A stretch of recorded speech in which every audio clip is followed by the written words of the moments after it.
Once upon a midnight dreary, while I pondered, weak and weary, over many a quaint and curious volume of forgotten lore, while I nodded, nearly napping, suddenly there came a tapping as of someone gently rapping at my chamber door. "'Tis some visitor," I muttered, tapping at my chamber door. "Only this and nothing more." Ah, distinctly I remember it was in the bleak December, and each separate dying ember wrought its ghost upon the floor. Eagerly I wished the morrow. Vainly I had sought to borrow from my books surcease of sorrow. Sorrow for the lost Lenore, for the rare and radiant maiden whom the angels name Lenore, nameless here forevermore. And the silken, sad, uncertain rustling of each purple curtain thrilled me, filled me with fantastic terrors never felt before, so that now, to still the beating of my heart, I stood repeating, "'Tis some visitor entreating entrance at my chamber door. Some late visitor entreating entrance at my chamber door. This it is, and nothing more." Presently my soul grew stronger. Hesitating then no longer, "Sir," said I, "or madam, truly your forgiveness I implore. But the fact is I was napping, and so gently you came rapping, and so faintly you came tapping at my chamber door, that I scarce was sure I heard you." Here I opened wide the door. Darkness there, and nothing more. Deep into that darkness peering, long I stood there wondering, fearing, doubting, dreaming dreams no mortal ever dared to dream before. But the silence was unbroken, and the stillness gave no token, and the only word there spoken was the whispered word, "Lenore." This I whispered, and an echo murmured back the word, "Lenore." Merely this, and nothing more. Back into the chamber turning, all my soul within me burning, soon again I heard a tapping, somewhat louder than before. "Surely," said I, "surely that is something at my window lattice. Let me see then what thereat is, and this mystery explore. Let my heart be still a moment, and this mystery explore. 'Tis the wind and nothing more." Open here I flung the shutter, when with many a flirt and flutter, in there stepped a stately raven of the saintly days of yore. Not the least obeisance made he, not an instant stopped or stayed he, but with mien of lord or lady, perched above my chamber door. Perched upon a bust of Pallas just above my chamber door. Perched, and sat, and nothing more.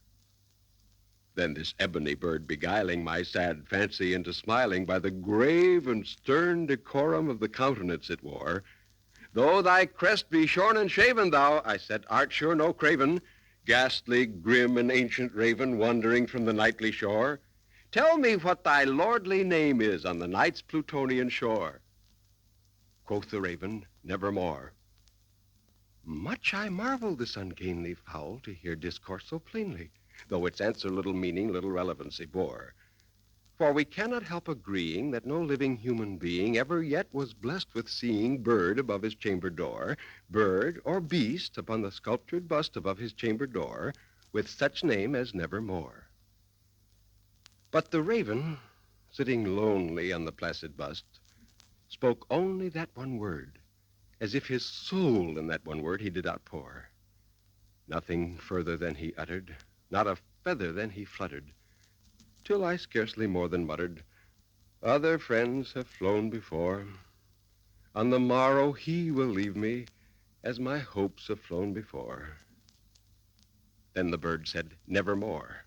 Startled at the stillness broken by reply so aptly spoken, "Doubtless," said I, "what it utters is its only stock and store, caught from some unhappy master whom unmerciful disaster followed fast and followed faster, till his songs one burden bore, till the dirges of his hope that melancholy burden bore of never, nevermore."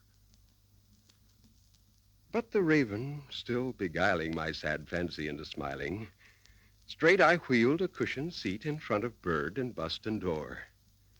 Then, upon the velvet sinking, I betook myself to linking fancy unto fancy, thinking what this ominous bird of yore, what this grim, ungainly, ghastly, gaunt, and ominous bird of yore meant in croaking, nevermore. This I sat engaged in guessing, but no syllable expressing to the fowl whose fiery eyes now burned into my bosom's core. This and more I sat divining, with my head at ease reclining on the cushion's velvet lining that the lamplight gloated o'er, but whose velvet violet lining, with the lamplight gloating o'er, she shall press, nevermore. Then methought the air grew denser. Perfume from an unseen censer swung by seraphim whose footfalls tinkled on the tufted floor. Wretch, I cried, thy God hath lent thee. By these angels he hath sent thee respite and nepenthe from thy memories of Lenore. Quaff, oh, quaff this kind nepenthe, and forget this lost Lenore. Quoth the raven, nevermore. Prophet, said I, thing of evil. Prophet still, if bird or devil, whether tempter sent or whether tempest tossed thee here ashore, desolate yet all undaunted on this desert land enchanted, on this home by horror haunted, tell me truly, I implore, is there balm in Gilead? Tell me, I implore. Quoth the raven, nevermore. Prophet, said I, thing of evil, prophet still, if bird or devil, by that heaven that bends above us, by that God we both adore, tell this soul with sorrow laden, if within the distant Aden it shall clasp a sainted maiden whom the angels name Lenore, clasp a rare and radiant maiden whom the angels name Lenore. Quoth the raven, nevermore. Be that word our sign of parting, bird or fiend, I shrieked upstarting. Get thee back into the tempest and the night's Plutonian shore. Leave no black plume as a token of that lie thy soul hath spoken. Leave my loneliness unbroken. Quit the bust above my door.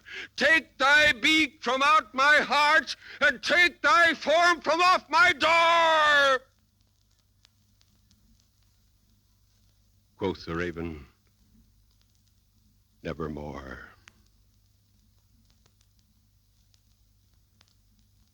And the raven, never flitting, still is sitting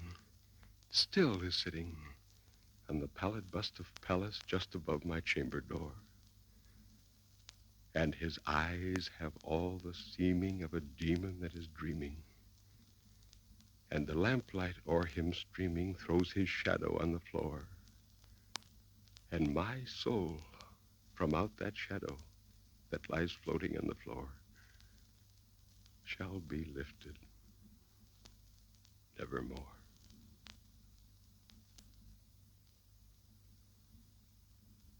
It was many and many a year ago in a kingdom by the sea that a maiden there lived whom you may know by the name of Annabel Lee. And this maiden, she lived with no other thought than to love and be loved by me. She was a child, and I was a child in this kingdom by the sea. But we loved with a love that was more than love, I and my Annabel Lee, with a love that the winged seraphs of heaven coveted her and me. And this was the reason that long ago in this kingdom by the sea, a wind blew out of a cloud by night, chilling my Annabel Lee, so that her high-born kinsman came and bore her away from me to shut her up in a sepulchre in this kingdom by the sea. The angels, not half so happy in heaven, went envying her and me. Yes, that was the reason, as all men know in this kingdom by the sea, that the wind came out of a cloud, chilling and killing my Annabel Lee. But our love, it was stronger by far than the love of those who were older than we, of many far wiser than we. And neither the angels in heaven above, nor the demons down under the sea, can ever dissever my soul from the soul of the beautiful Annabel Lee. For the moon never beams without bringing me dreams of the beautiful Annabel Lee. And the stars never rise but I see the bright eyes of the beautiful Annabel Lee. And so, all the night tide, I lie down by the side of my darling, my life and my bride, in her her sepulchre there by the sea, in her tomb by the side of the sea.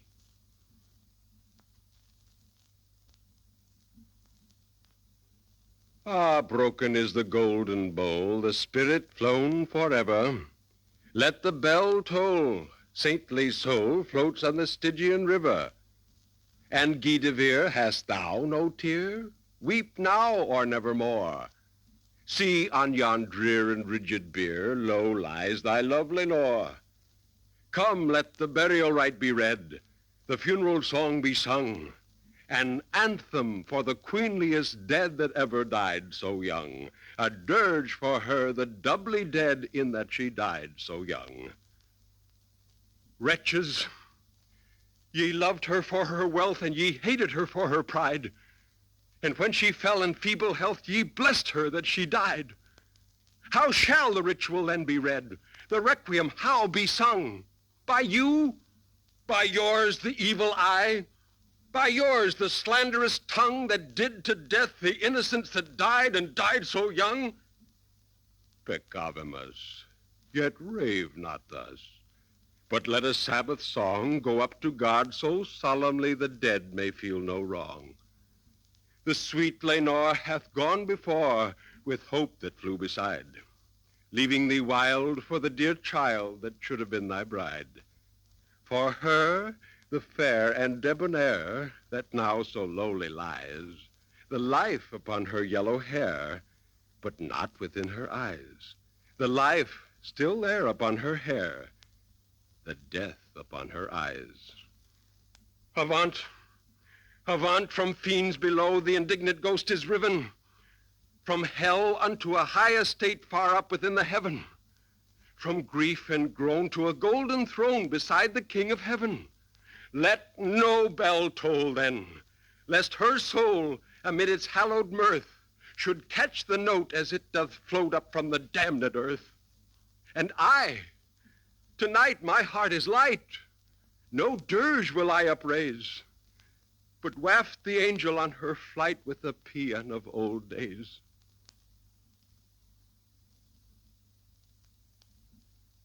For the most wild yet most homely narrative which I'm about to pen, I neither expect nor solicit belief.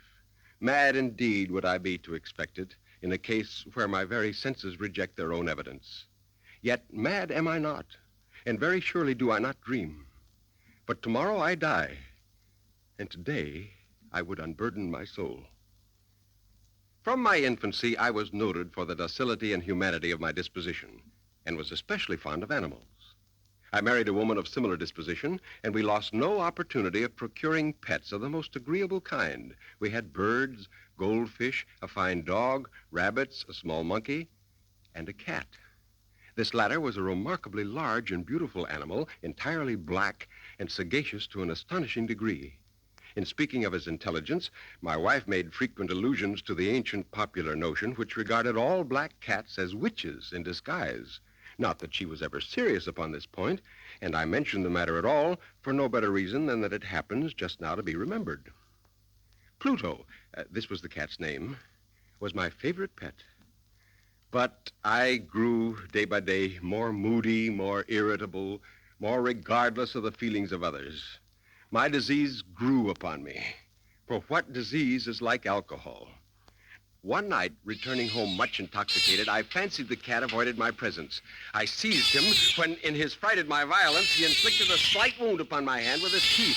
The fury of a demon instantly possessed me. I took a penknife, grasped the poor beast by the throat, and deliberately cut out one of its eyes. When reason returned with the morning, when I had slept off the fumes of the night's debauch, I experienced a sentiment half of horror, half of remorse. It was at best feeble, and I soon drowned it in wine. The cat slowly recovered. The socket of the lost eye presented its true, frightful appearance, but he no longer appeared to suffer any pain. He went about the house as usual, but, as might be expected, fled in extreme terror at my approach. I had so much of my old heart left as to be at first grieved by the evident dislike, but this feeling soon gave place to irritation. And then came, as if to my final and irrevocable overthrow, the spirit of perverseness. Who has not 100 times found himself committing a vile or a stupid action for no other reason than because he knows he should not? One morning, in cold blood, I slipped a noose about Pluto's neck and hung it to the limb of a tree. Hung it with the tears streaming from my eyes. Hung it because I knew that it loved me, and because I felt it had given me no reason of offense.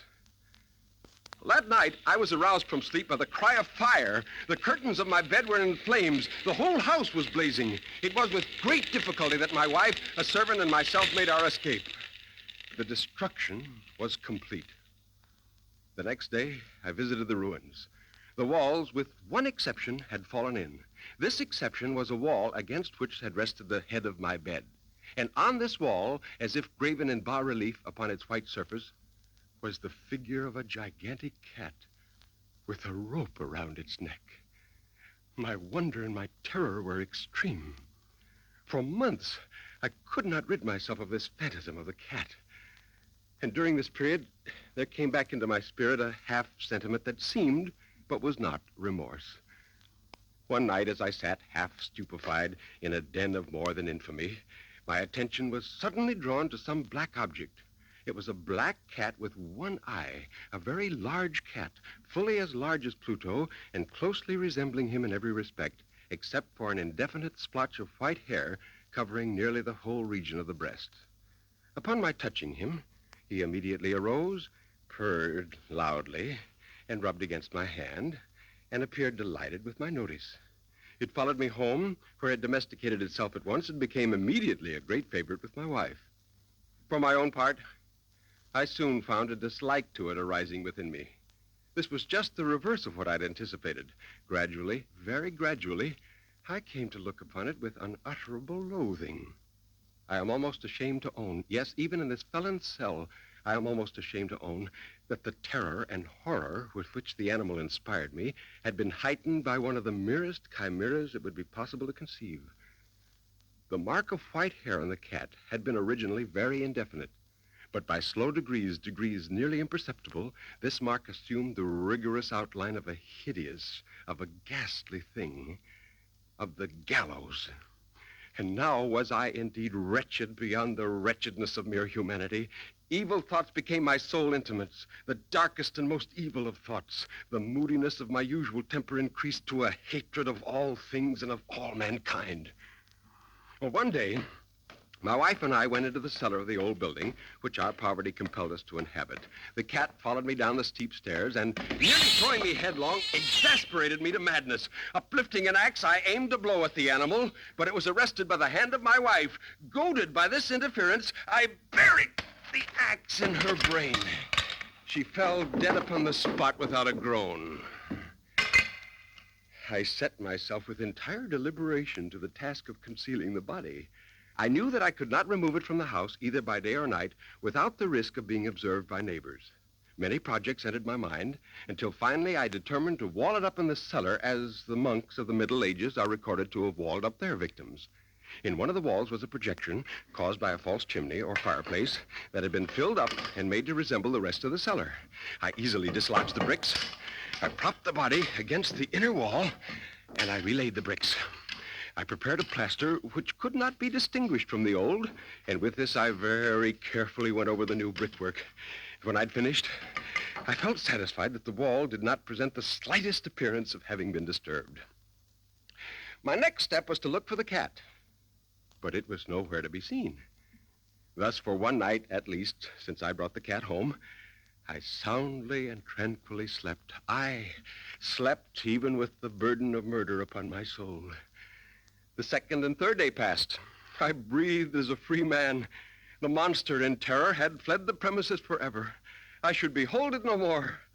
My happiness was supreme. Upon the fourth day, a party of the police came, very unexpectedly, into the house and proceeded to make rigorous investigation of the premises. I felt no embarrassment whatever. The officers bade me accompany them in their search. At length, for the third or fourth time, they descended into the cellar. My heart beat calmly.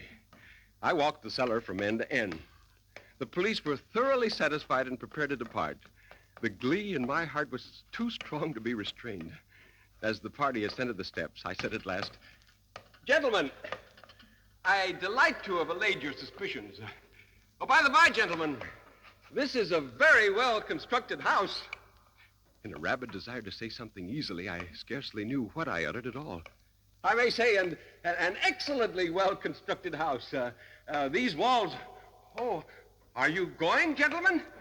These walls are solidly put together. And here, I rapped heavily with a cane upon that very portion of the brickwork behind which stood the corpse of my wife. No sooner had the reverberation of my blows sunk into silence than I was answered by a voice from within the tomb, by a cry at first muffled and broken, and then quickly swelling into one long, loud, and continuous scream, utterly inhuman, a howl, a wailing shriek, half of horror and half of triumph, such as might have arisen only out of hell. I staggered to the opposite wall. For one instant, the party on the stairs remained motionless. In the next, a dozen stout arms were toiling at the wall. It fell bodily. The corpse, already greatly decayed and clotted with gore, stood erect before the eyes of the spectators. Upon its head, with red extended mouth and solitary eye of fire, sat the hideous beast whose craft had seduced me into murder, and whose informing voice had consigned me to the hangman. I had walled up the monster within the tomb.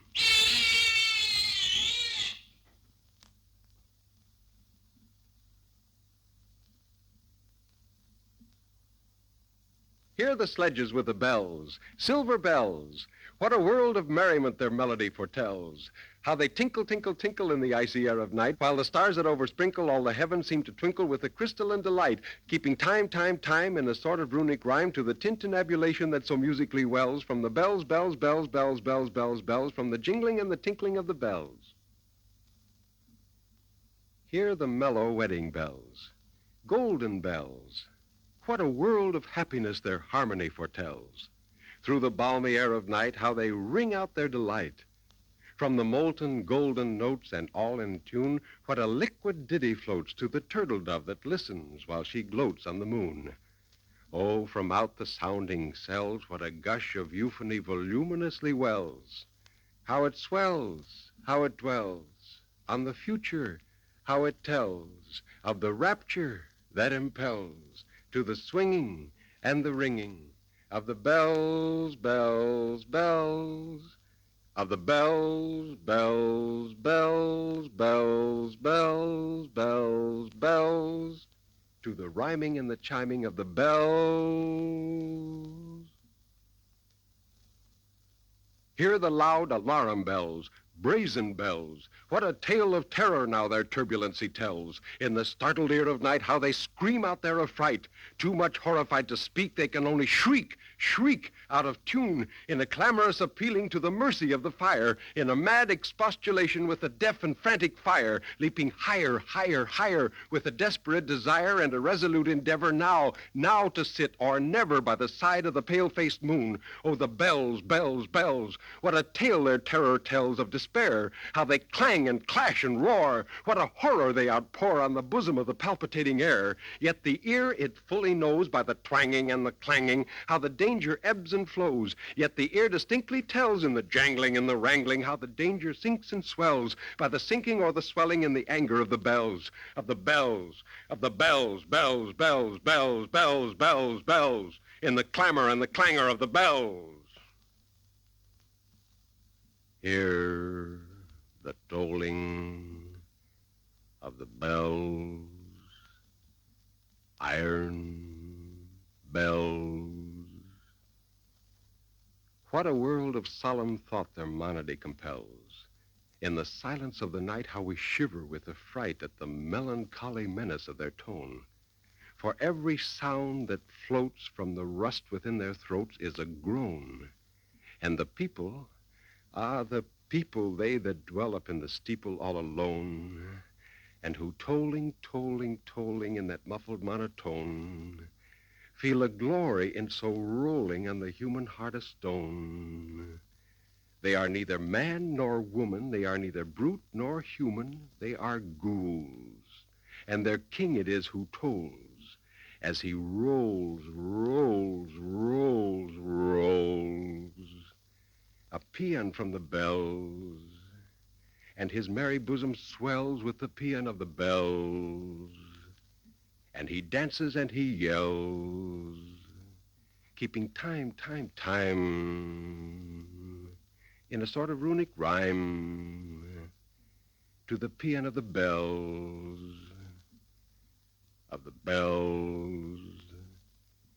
keeping time, time, time, in a sort of runic rhyme, to the throbbing of the bells,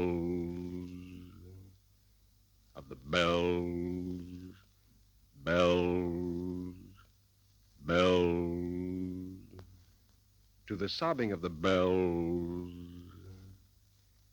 keeping time, time, time, as he knells, knells, knells, in a happy runic rhyme, to the rolling of the bells, bells, bells, to the tolling of the bells, bells, bells, bells, bells, bells, bells, to the moaning and the groaning of the bells.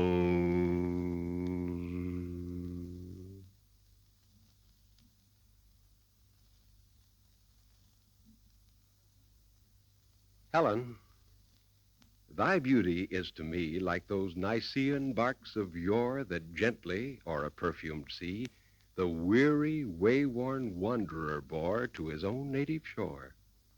On desperate seas long wont to roam, thy hyacinth hair, thy classic face, thy naiad airs have brought me home to the glory that was Greece and the grandeur that was Rome. Lo, in yon brilliant window niche, how statue-like I see thee stand, the agate lamp within thy hand. Ah, Psyche, from the regions which are Holy Land.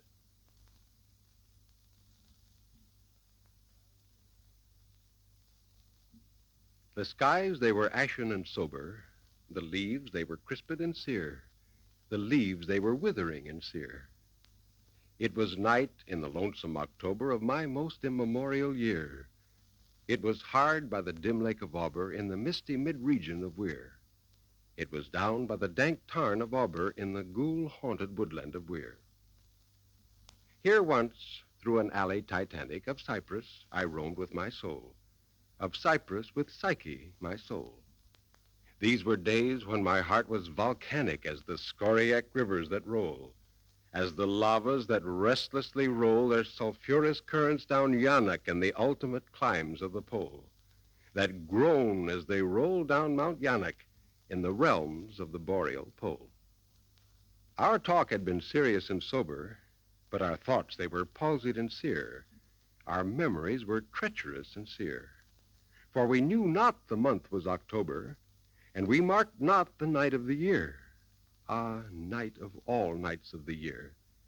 We noted not the dim lake of Auber, though once we had journeyed down here, remembered not the dank tarn of Auber, nor the ghoul-haunted woodland of Weir.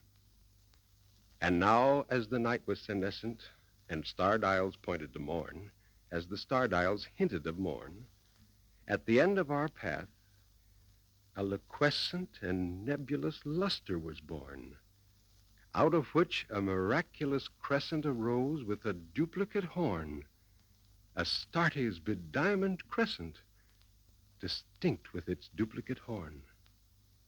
And I said, she is warmer than Diane. She rolls through an ether of sighs. She revels in a region of sighs. She has seen that the tears are not dry on these cheeks where the worm never dies, and has come past the stars of the lion to point us the path to the skies, to the Lethean peace of the skies. Come up in despite of the lion to shine on us with her bright eyes. Come up through the lair of the lion with love in her luminous eyes.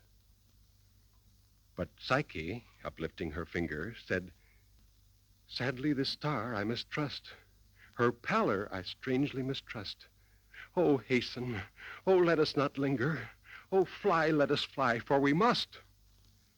In terror she spoke, letting sink her wings till they trailed in the dust. In agony sobbed, letting sink her plumes till they trailed in the dust, till they sorrowfully trailed in the dust.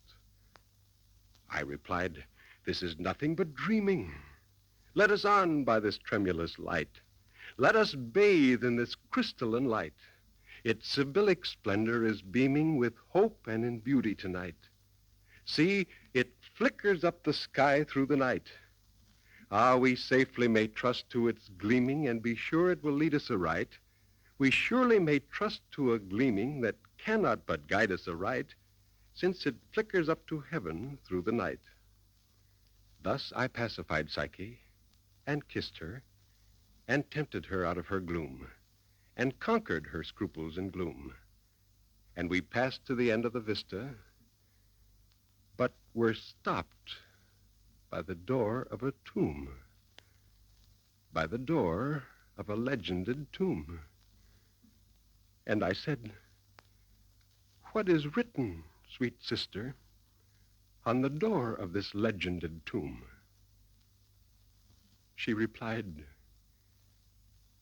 "Ulalume, Ulalume, 'tis the vault of thy lost Ulalume." Then my heart it grew ashen and sober as the leaves that were crisped and sere, as the leaves that were withering and sere, and I cried, "It was surely October on this very night of last year that I journeyed down here, that I brought a dread burden down here, on this night of all nights in the year. Ah, what demon hath tempted me here? Well I know now this dim lake of Auber, this misty mid-region of Weir. Well I know now this dank tarn of Auber, this ghoul-haunted woodland of Weir." Said we then, the two then, "Ah, can it have been that the woodlandish ghouls, the pitiful, the merciful ghouls, to bar up our way and to ban it from the secret that lies in these walls, from the thing that lies hidden in these walls, have drawn up the specter of a planet from the limbo of lunary souls, this sinfully scintillant planet from the hell of the planetary souls?"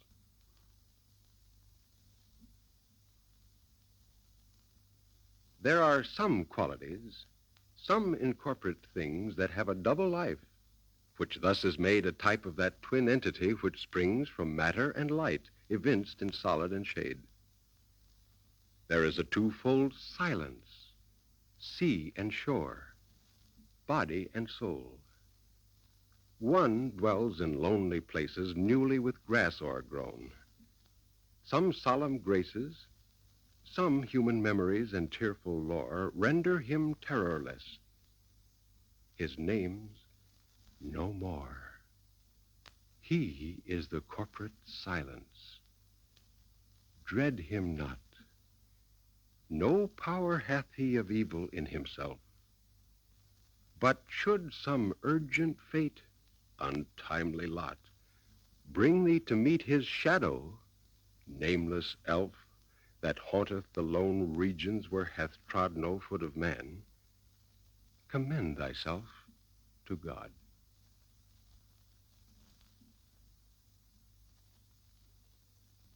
Ligeia, Ligeia, it is by that sweet word alone, by Ligeia, that I bring before mine eyes in fancy the image of her who is no more. Her beauty was the radiance of an opium dream, an airy and spirit-lifting vision more wildly divine than the fantasies which hovered about the slumbering souls of the daughters of Delos.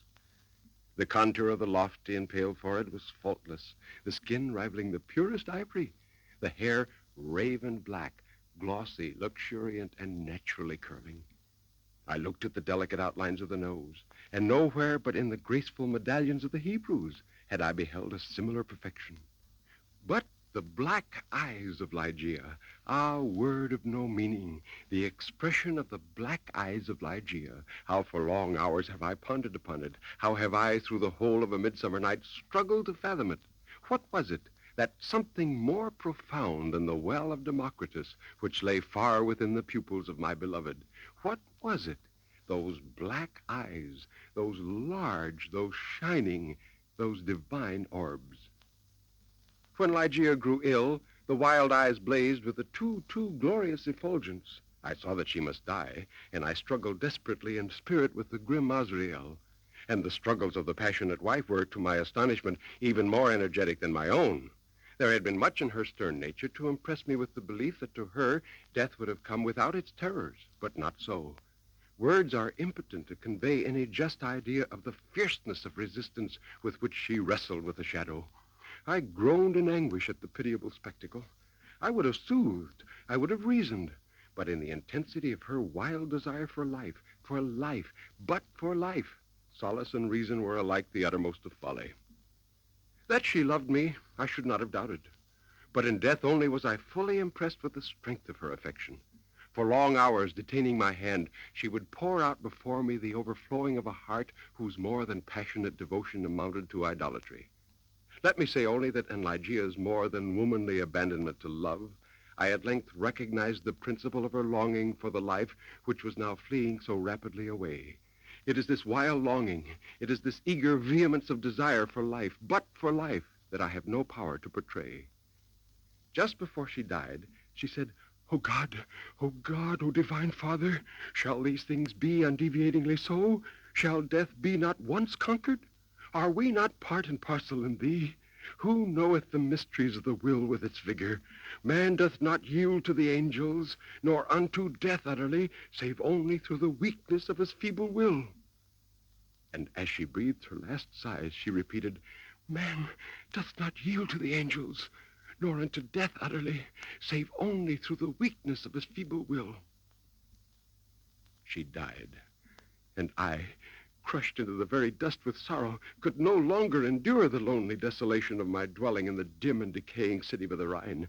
After a few months of weary and aimless wandering, I purchased and put in some repair an abbey in one of the wildest and least frequented portions of England.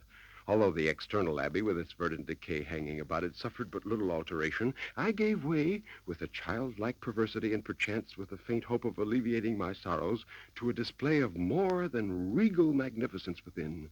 I had become a slave of opium, and my labors and my orders had taken a coloring from my dreams. Let me speak only of one chamber, whither, in a moment of mental alienation, I led from the altar as my bride, as the successor of the unforgettable Ligeia, the fair-haired and blue-eyed Lady Rowena. That my wife dreaded the fierce moodiness of my temper, that she shunned me and loved me little, I could not help perceiving. But it gave me rather pleasure than otherwise. I loathed her with a hatred belonging more to demon than to man. My memory flew back, with what intensity of regret, to Ligeia, the beloved, the august, the beautiful, the entombed. In the excitement of my opium dreams, I would call aloud upon her name during the silence of the night, as if through the wild eagerness, the solemn passion, the consuming ardor of my longing for the departed, I could restore her to the earth. About the second month of the marriage, the Lady Rowena was taken suddenly with a high fever, and she became very ill. This fever returned, and each time it was more serious, defying alike the knowledge and the great exertions of her physicians. So that on the third subsequent night, she was prepared for the tomb, and on the fourth, I sat alone with her shrouded body in that fantastic chamber. Wild visions, opium engendered, flitted shadow-like before me. It might have been midnight when a sob, low, gentle, but very distinct, startled me. I felt that it came from the bed of ebony, the bed of death. At length it became evident that a slight, a very feeble tinge of color had flushed up within the cheeks and eyelids. I could no longer doubt that Rowena still lived. I struggled alone to call back the spirit still hovering. In a short period, it was certain, however, that a relapse had taken place. The color disappeared from the eyelid and cheek, leaving a wanness even more than that of marble. The lips became doubly shriveled and pinched up in a ghastly expression of death. A repulsive clamminess and coldness overspread rapidly the surface of the body, and all the usual rigorous stiffness immediately supervened. I fell back with a shudder, and again gave myself up to passionate waking visions of Ligeia. An hour thus elapsed, when I was a second time aware of some vague sound issuing from the bed. I listened in extremity of horror. The sound came again. It was a sigh. Rushing to the corpse, I distinctly saw a tremor upon the lips. In a minute afterwards, they relaxed, disclosing a bright line of the pearly teeth. I felt that my vision grew dim, that my reason wandered, and it was only by a violent effort that I was at length able to nerve myself to the task of chafing and bathing the temples and the hands. But in vain. Suddenly the lips resumed the expression of the dead. Time after time, until near dawn, this hideous drama of revivification was repeated. Each agony wore the aspect of a struggle with some invisible foe. Each struggle was succeeded by I know not what wild change in the personal appearance of the corpse. Then the corpse stirred, and now more vigorously than before. The hues of life flushed up, the limbs relaxed. The thing rose from the bed, tottered with feeble steps, with closed eyes. I trembled not, I stirred not. There was a mad disorder in my thoughts. Could it indeed be the living Rowena who confronted me? Why should I doubt it? But had she then grown taller since her malady? What inexpressible madness seized me with that thought? One bound, and I'd reached her feet. Shrinking from my touch, she let fall from her head the ghastly cerements which had confined it, and there streamed forth huge masses of long and disheveled hair. It was blacker than the raven wings of midnight. And now, slowly, opened the eyes of the figure which stood before me, full, black, wild eyes. Ligeia!